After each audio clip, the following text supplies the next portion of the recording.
जय श्री राम दोस्तों, कैसे हो आप। चलिए शुरू करते हैं आज की कहानी। एक बार भगवान से उनका सेवक कहता है, भगवान आप एक जगह खड़े खड़े थक गए होंगे, एक दिन के लिए मैं आपकी जगह मूर्ति बनकर खड़ा हो जाता हूँ, आप मेरा रूप धारण करके घूम आओ।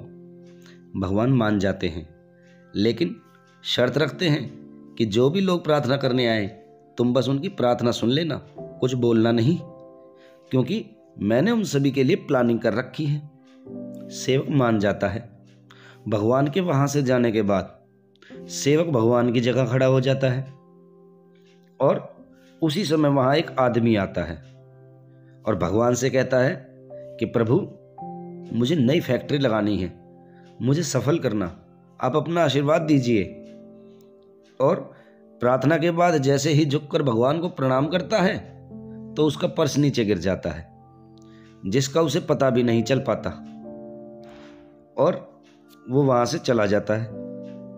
अब सेवक ने सोचा कि इसको बता दूं कि उसका पर्स गिर गया है, लेकिन भगवान ने उसको पहले ही कहा था कि शर्त के अनुसार उसे बोलना नहीं, और वह बिजनेसमैन को बता नहीं पाता।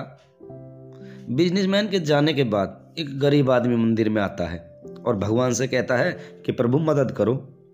तभी उसकी नज़र पर्स पर गिरती है जो पैसों से भरा हुआ था। गरीब ने सोचा कि भगवान की कृपा है और पर्स लेकर वह अपने वहां से घर आ जाता है। गरीब के जाने के बाद तीसरा आदमी, जो कि एक नाविक होता है, मंदिर में भगवान को माथा टेकने के लिए आता है और आकर भगवान के सामने प्रार्थना करता है कि प्रभु जी मैं 15 दिन के लिए जहाज लेकर यात्रा पर जा रहा हूं, मेरा ख्याल रखना दयानिधि। तभी वहां बिजनेसमैन पुलिस को लेकर मंदिर में आ जाता है और पुलिस को कहता है कि मेरे बाद ये नाविक यहाँ आया है और इसी ने मेरा पर्स यहाँ से उठाया है। जैसे ही पुलिस नाविक को ले जाने लगती है तो सेवक से रुका नहीं गया और वह बोल पड़ा कि पर्स नाविक के पास नहीं, उस गरीब के पास है जो नाविक से पहले यहाँ आया था। पुलिस गरीब को पकड़ कर ले जाती है और जेल में डाल देती है।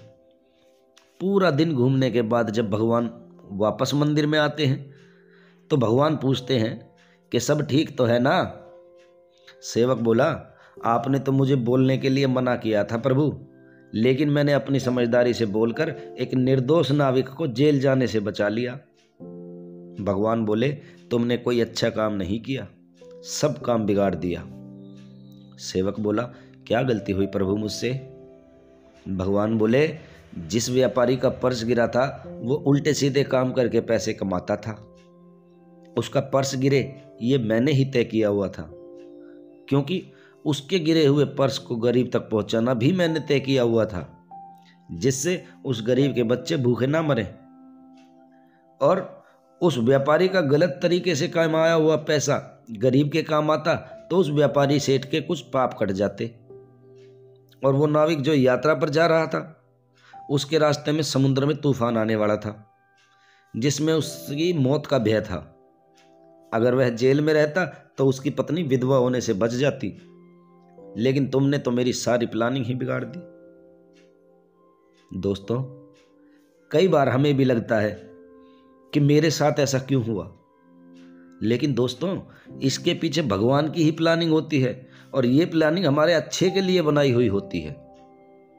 यदि आपके जीवन में कभी कोई परेशानी आए तो घबराने की जरूरत नहीं, उदास मत होना, ऐसे इसी कहानी को याद करना और सोचना कि भगवान जो करता है अच्छे के लिए करता है।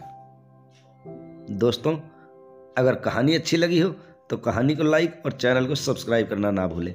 मिलते हैं आपसे ऐसी ही किसी अगली कहानी में, तब तक के लिए जय श्री राम।